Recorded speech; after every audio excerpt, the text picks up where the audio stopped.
Selamat malam, salam sejahtera untuk kita sekalian. Om Swastiastu. Bismillah, alhamdulillah, salatu wassalamu ala rasulillah, la hawla wa la quwwata illa billah, amma ba'd. Yang saya hormati, yang paling senior di sini,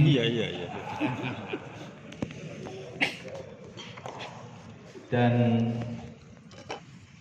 Bang Taufik Hidayat ini adalah ketua umum saya.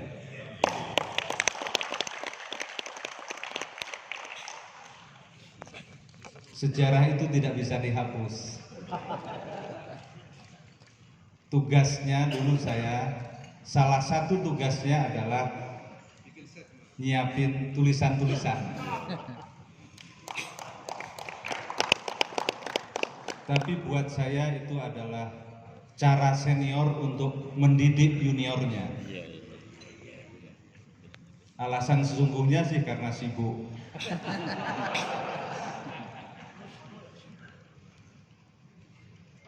Kornas Jari, Pak Yayat dan kawan-kawan boleh kornas, tapi Yayat ini pengurus saya.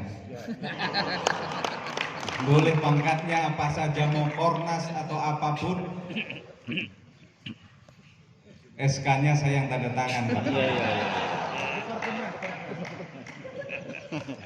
Dan mulai dari pangkat departemen, tapi melesat cepat karena bisa siang dan malam tadi.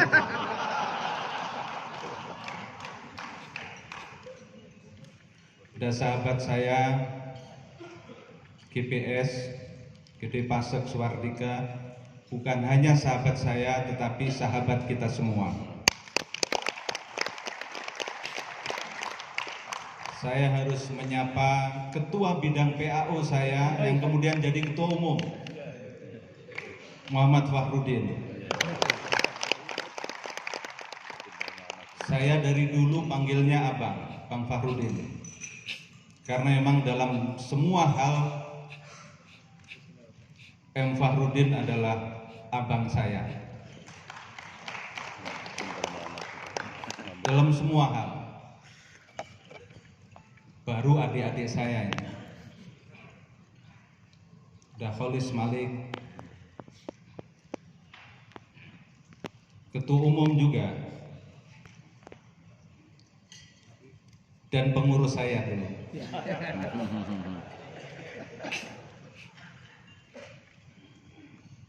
Di bawah Kholis, siapa urutannya?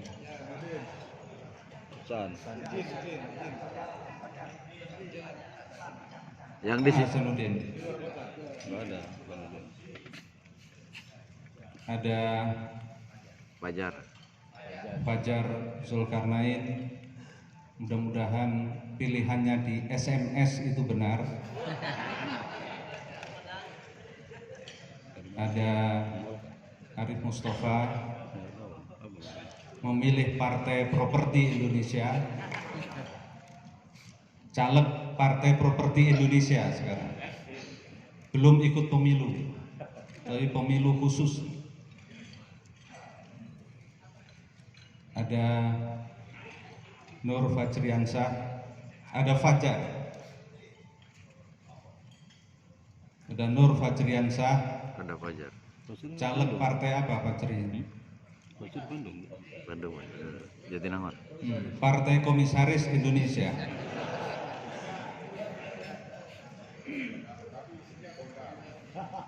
Ada Arif Rosyid Hasan, ini juga Partai Komisaris Indonesia, yang beberapa saat yang lalu partainya mengalami tingkat popularitas yang tinggi.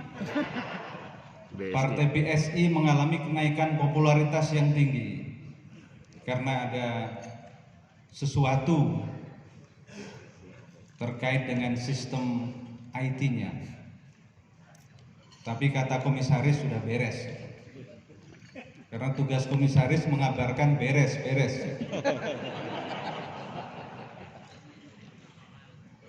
Kemudian ada adik kita yang masih memimpin langsung organisasi, Raihan Aryatama. Saya juga harus menyebut adik saya Muhammad Sarmuji. Tapi meskipun adik itu ketua besar di Jawa Timur, dan sebagai ketua besar tadi sudah diumumkan oleh Dr. Fikri, kenapa posisinya jadi ketua besar? Karena tanda petik kebesaran ruangan ini itu nyambung dengan kebesaran Sarmuji.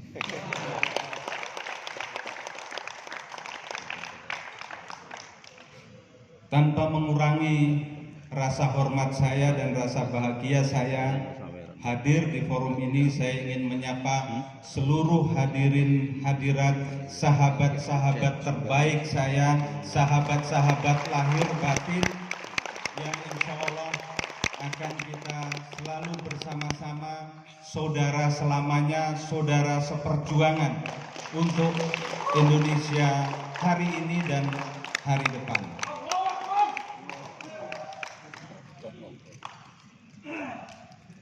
Saudara-saudara sekalian, tadi sudah disampaikan oleh senior kita Taufik Hidayat. Saya masih mengikuti program yang tidak memungkinkan untuk pidato politik. Karena itu, tadi sore saya sengaja membatasi dengan membuat catatan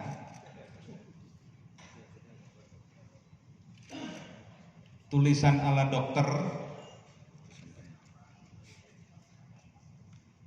yang ini menjadi panduan saya agar tidak keluar dari rel.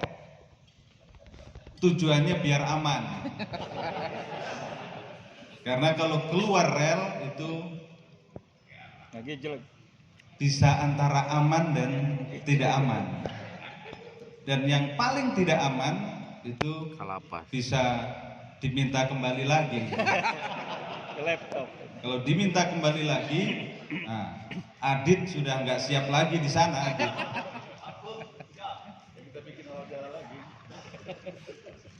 Karena Adit sudah menikmati kemerdekaan, tidak sanggup lagi dia menikmati kebersamaan di Bandung. Karena itu saya juga tidak ikut untuk siap ke Bandung. Cukup, kata Pak Taufik. Tadi saya menantang Pak Taufik. Saya bilang, coba cari kamar terbaik di Grand Hyatt. Seminggu saja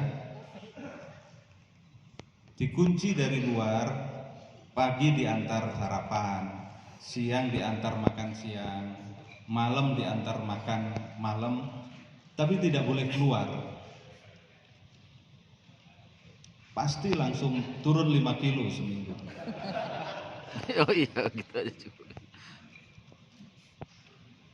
Tapi saya mengatakan itu bukan untuk bercanda, tetapi ini adalah bagian dari realitas yang pernah dihadapi oleh saya dan dihadapi oleh siapa saja dengan latar belakang masing-masing. Nah, terkait dengan itu, izinkan saya, meskipun ini tidak nikmat buat saya dan tidak menarik buat sahabat-sahabat yang hadir di sini. Kenapa tidak nikmat buat saya? Karena saya terbiasa untuk bicara lepas, bicara tanda petik agak ngawur. Nah, lepas dan ngawurnya itu belum waktunya sekarang. Ada masa sampai 9 Juli nanti Nah, 10 Juli sudah boleh. 10 Juli sudah boleh agak lepas dan ngawur-ngawur dikit. Bikin silat lagi. Tapi ngawurnya tentu bukan ngawur beneran. Ngawur yang terdidik di Diponegoro 16A itu ngawur yang lurus, ngawur yang benar, bukan ngawur yang asal bunyi. Karena kita terbiasa dengan didikan tertib secara intelektual. Saudara-saudara sekalian, karena kita berangkat dari jaringan Indonesia, ada kata Indonesia di situ, kita terikat oleh komitmen terhadap Indonesia yang ditakdirkan sebagai bangsa yang majemuk. Sejarah komitmen yang bisa dilacak sejak peristiwa besar Sumpah Pemuda 1928, sebuah pernyataan bersama yang berani dan visioner dari para tokoh pemuda yang telah terbangun kesadaran politik dan organisasinya. Ikatan-ikatan yang bersifat kedaerahan dan golongan dilebur menjadi ikatan kebangsaan.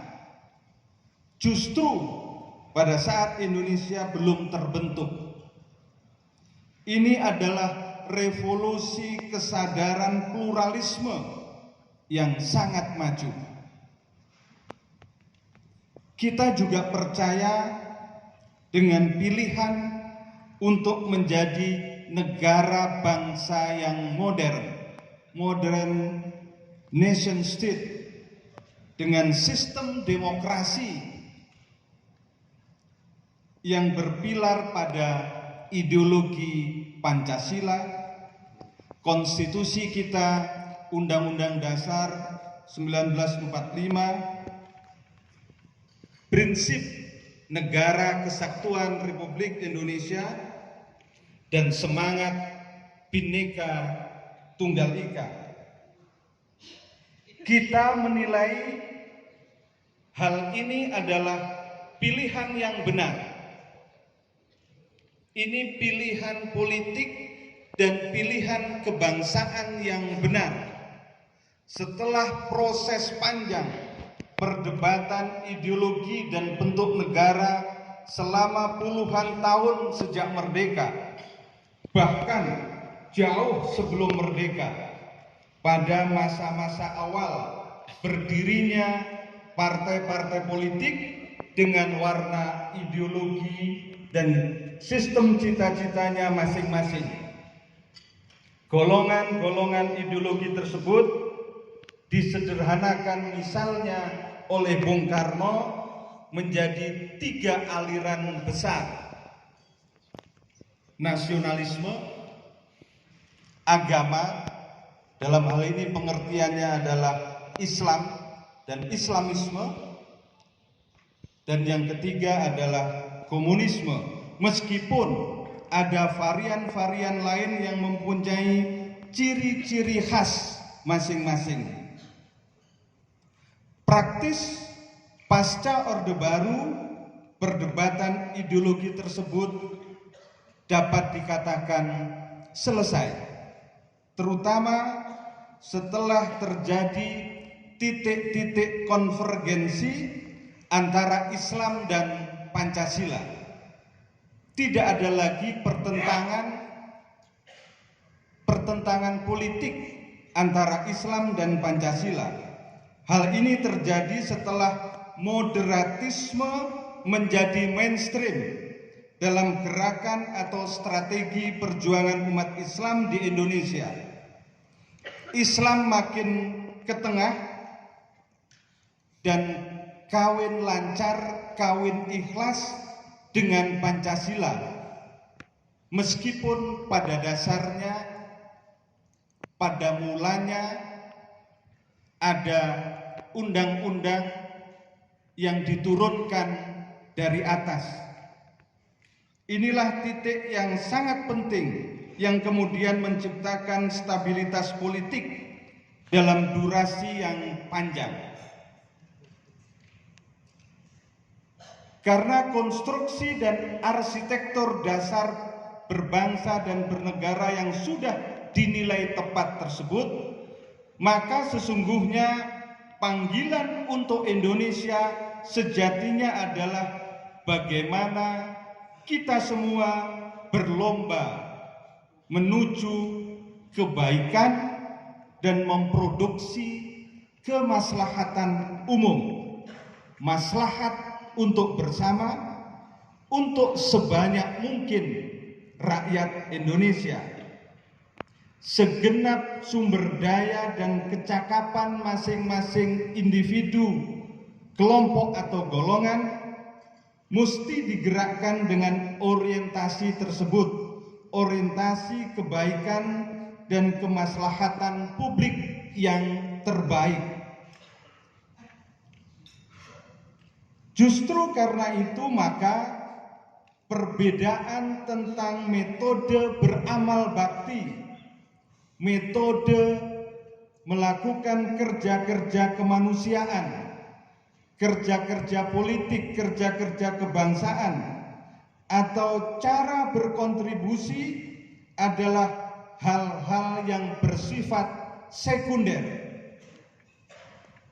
Dan karena itu tidak patut untuk menjadi penyebab konflik dan pertentangan yang serius, melainkan cukup sebagai alasan untuk berkompetisi atau berlomba-lomba bagi kemaslahatan publik itu.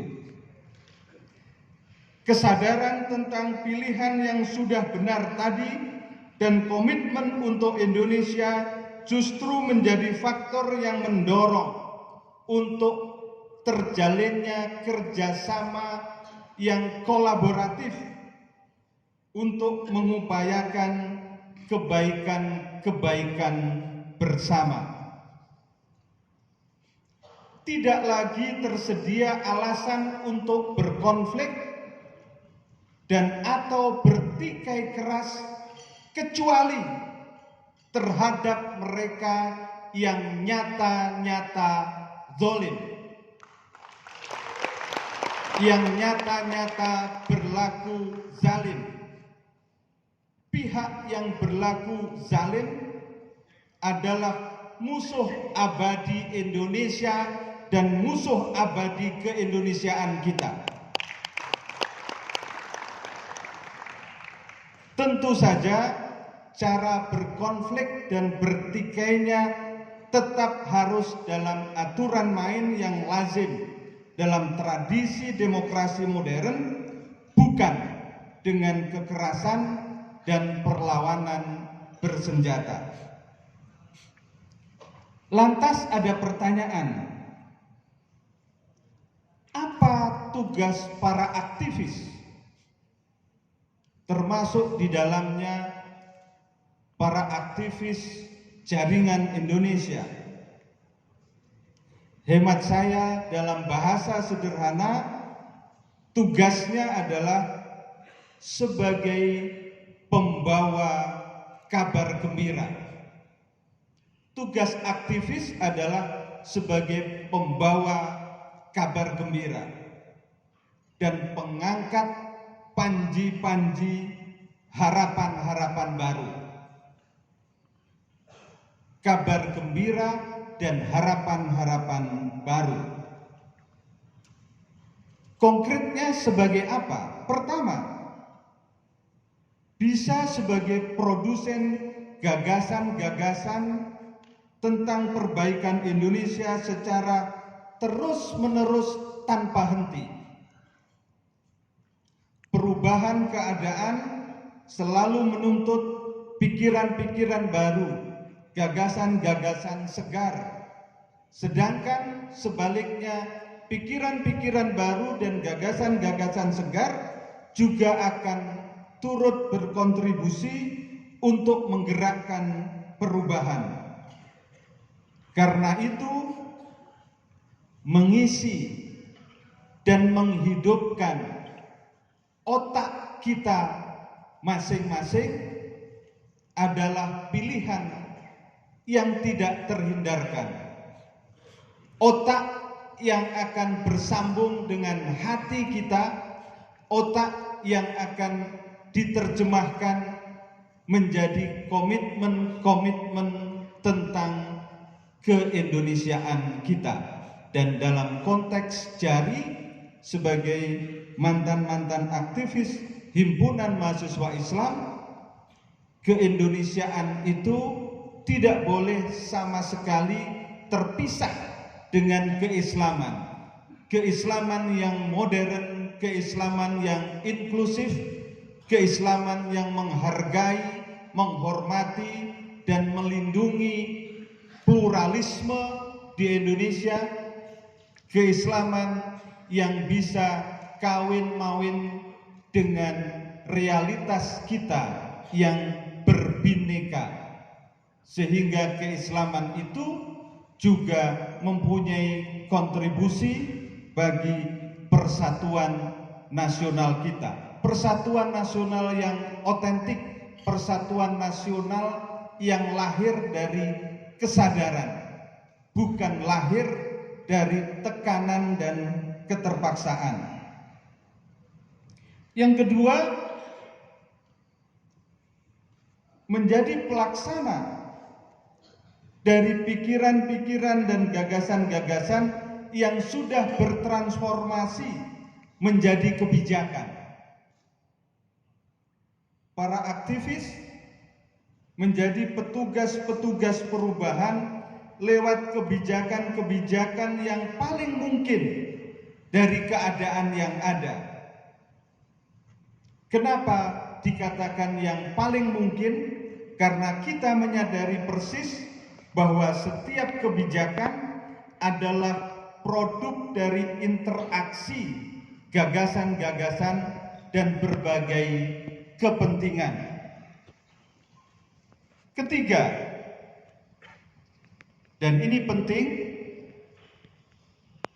sebagai pelaksana dari fungsi kontrol atau pengawasan, para aktivis bertugas menjadi aktor dari kekuatan-kekuatan kritis dan kekuatan-kekuatan korektif. Mengapa?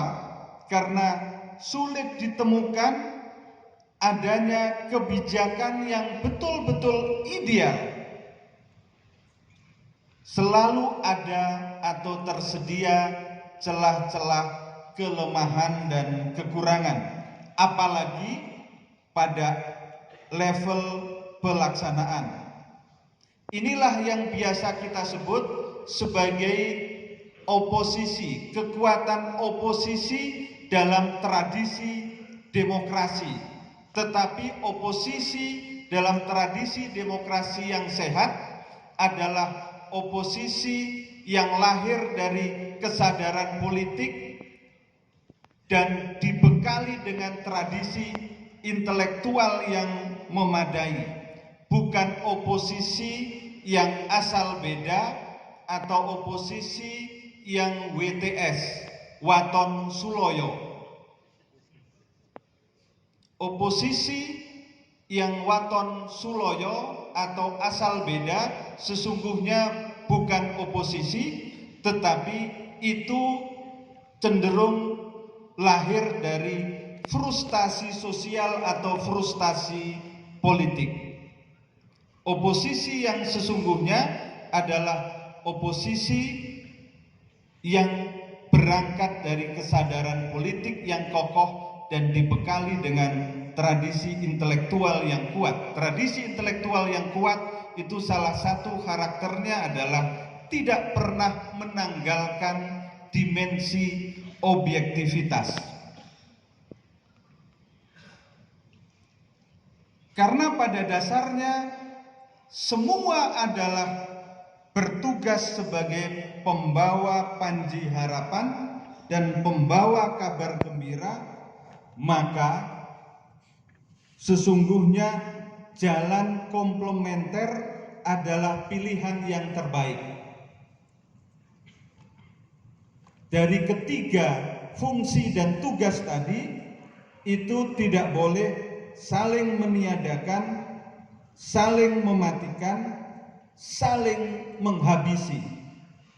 Produsen gagasan, pelaksana kebijakan, dan pengawas atau pengontrol kebijakan sejatinya sedang menjaga terus-menerus api harapan dan sedang terus-menerus mengkampanyekan pentingnya masa depan.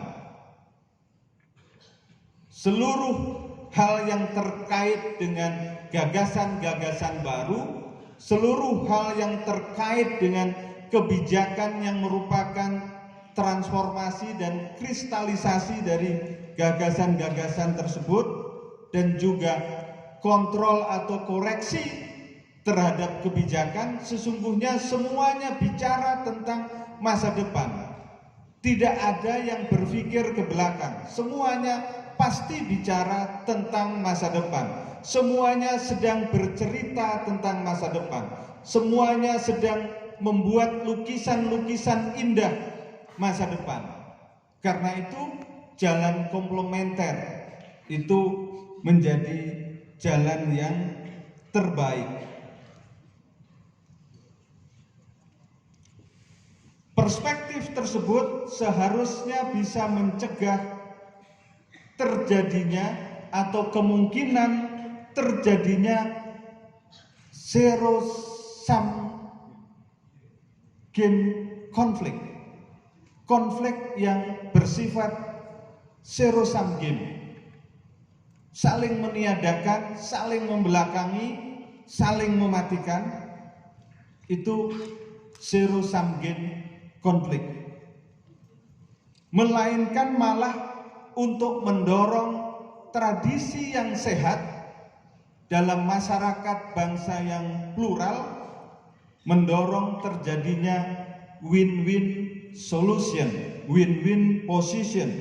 Semua pihak yang berperan untuk memanggul panji-panji masa depan tersebut dan pembawa kabar gembira mendapatkan tempat atau posisi yang mulia pada fungsi dan perannya masing-masing.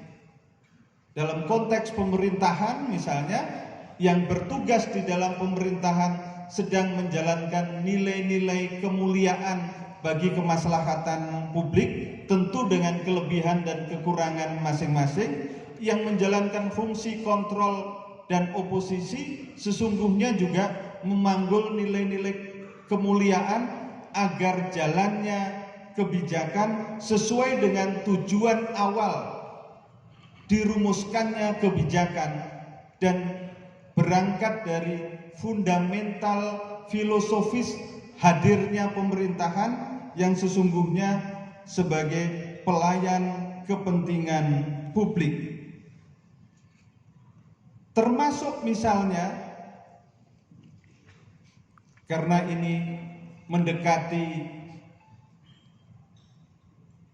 tahun 2024, saya akan singgung tipis di sini.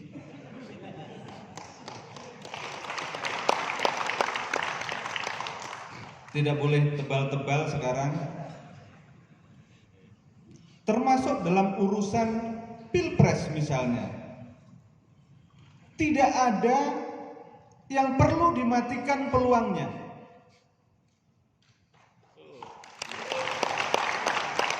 Tidak ada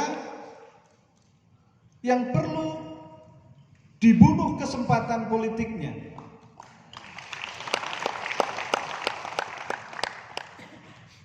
Dibunuh di tengah jalan, apalagi belum jalan.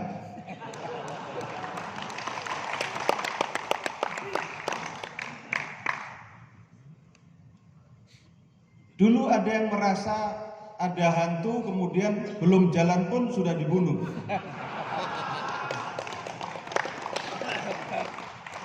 Bukan hanya belum jalan, belum ada rencana jalan.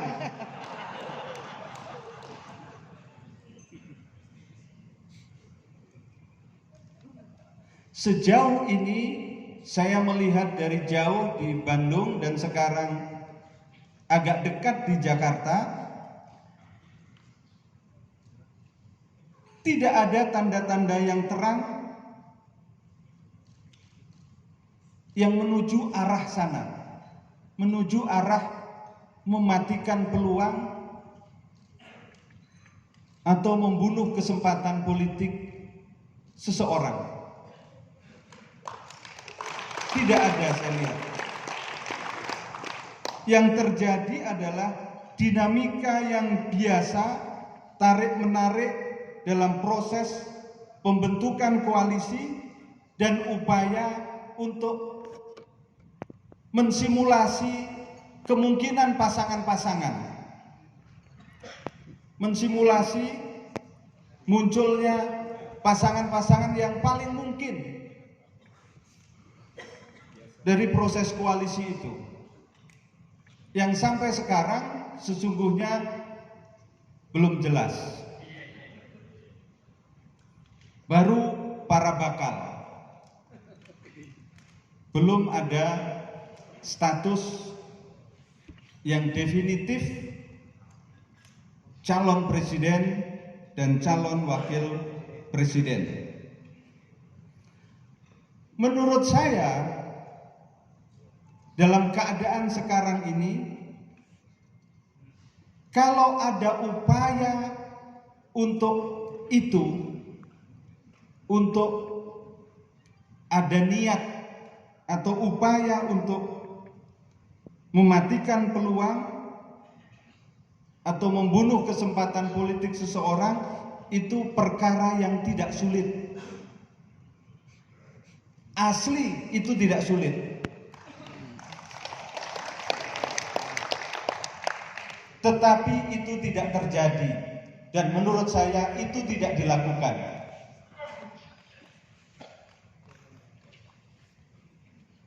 Karena itu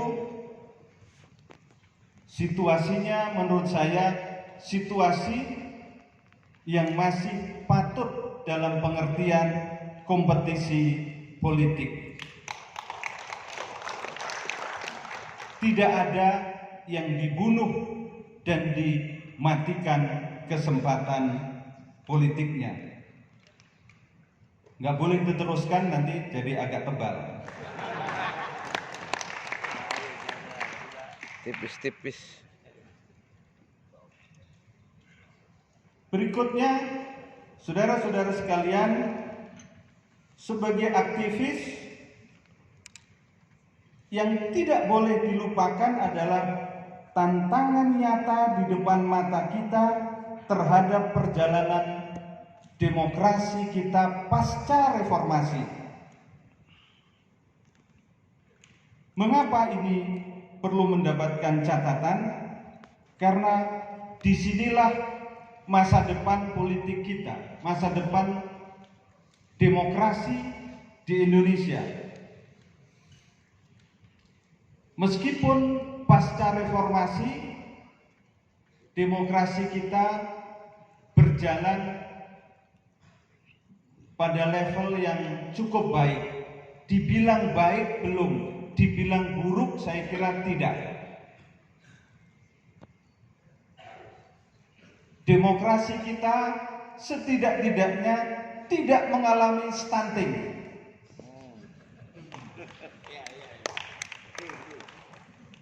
Indonesia terhindar dari keadaan stunting demokrasi.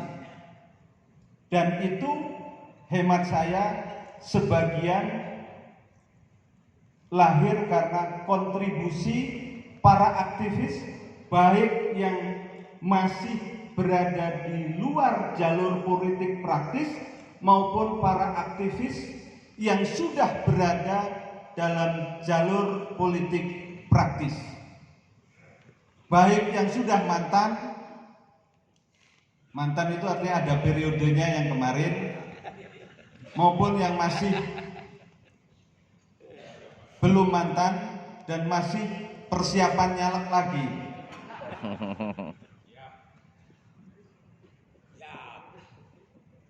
Yang nyalek lagi mudah-mudahan makin mendapatkan tempat dan mantap kursinya. Pertama yang harus kita lihat adalah tantangan pembangunan budaya demokrasi yang sungguh berjalan lambat. Perubahan landscape politik akhir tahun 90-an ketika terjadi pergantian kekuasaan yang demikian cepat tidak diikuti oleh terjadinya perubahan budaya politik. Misalnya, kita menyaksikan belum terbangun tradisi egalitarianisme dan merit system dalam praktek-praktek politik kita.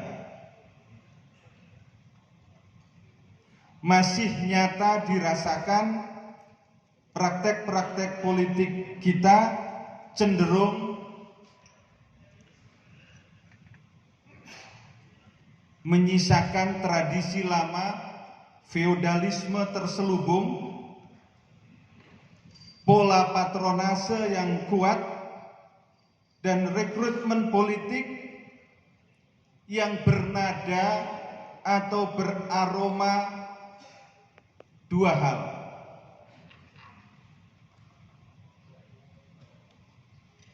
Satu, nasab berdasarkan darah.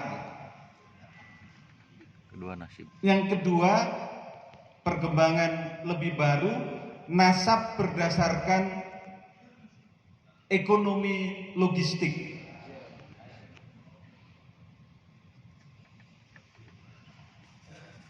Keadaan seperti ini sesungguhnya adalah tembok penghalang yang tebal bagi para aktivis, mudah-mudahan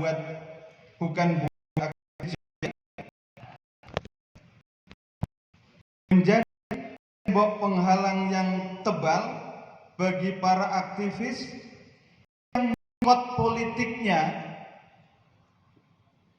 itu dari kampung dan dari kalangan rakyat biasa.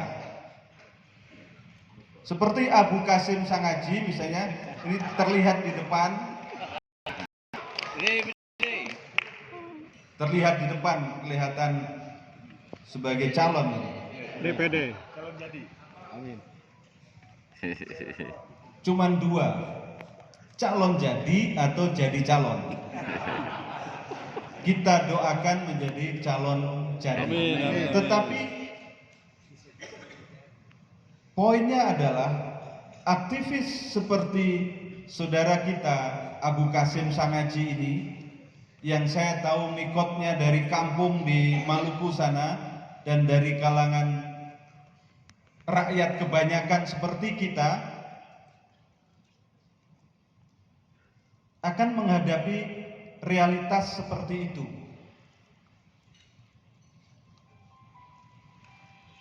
Coba kita lihat sesungguhnya apa yang pernah menjadi bagian dari episode sejarah pendahulu kita. Bung Karno, Bung Hatta, Bung Syahrir, Pak Natsir, Tan Malaka, Haji Agus Salim, Pak Cokro dengan murid-muridnya. Mereka sesungguhnya adalah anak-anak sejarah karena kepeloporan, keberanian, dan juga kecakapan. Mereka mewakili kepeloporan, keberanian, dan sekaligus kecakapan. Mereka adalah contoh-contoh terbaik tentang bekerjanya merit system bahkan secara alamiah. Mereka adalah orang-orang yang melukis sejarah dengan prestasi. Kecakapan itu melahirkan prestasi-prestasi, dan mereka sama sekali bukan penganut pendaki karir politik berdasarkan aliran askripsi. episode sejarah yang sesungguhnya indah, yang menandakan puluhan tahun yang lalu tradisi merit system itu terbangun dengan baik. Justru pada saat-saat awal perjuangan berdirinya Republik ini, pada saat-saat awal berdirinya dan berkembangnya Republik ini, dan itu menjadi lukisan historis yang layak dan patut menjadi cermin bagi kita semua. Coba. Yang kedua yang harus kita perhatikan, hanya sebagai contoh, adalah kecenderungan politik yang makin berbiaya tinggi. Kita menyaksikan putaran roda politik makin digerakkan oleh faktor kehadiran modal. Senior kita dulu, Cak Nur, pernah mengungkapkan semacam sinisme politik. Bukan sinisme politik, tetapi semacam sinisme politik ketika menyebut faktor gizi, ketika menyebut nutrisi politik. Gejala ini jika dibiarkan terus-menerus berkembang akan mempersempit arena pertandingan politik hanya bagi kalangan yang mengontrol akses modal.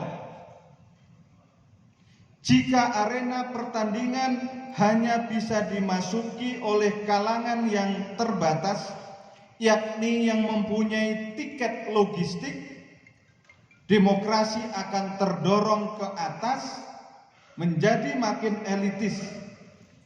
Padahal kita tahu elitisme pada dasarnya adalah lawan bagi demokrasi. Dalam hal ini akan ada potensi bahaya besar, yakni hadirnya bangunan demokrasi yang justru dari dalam melawan kodratnya sendiri.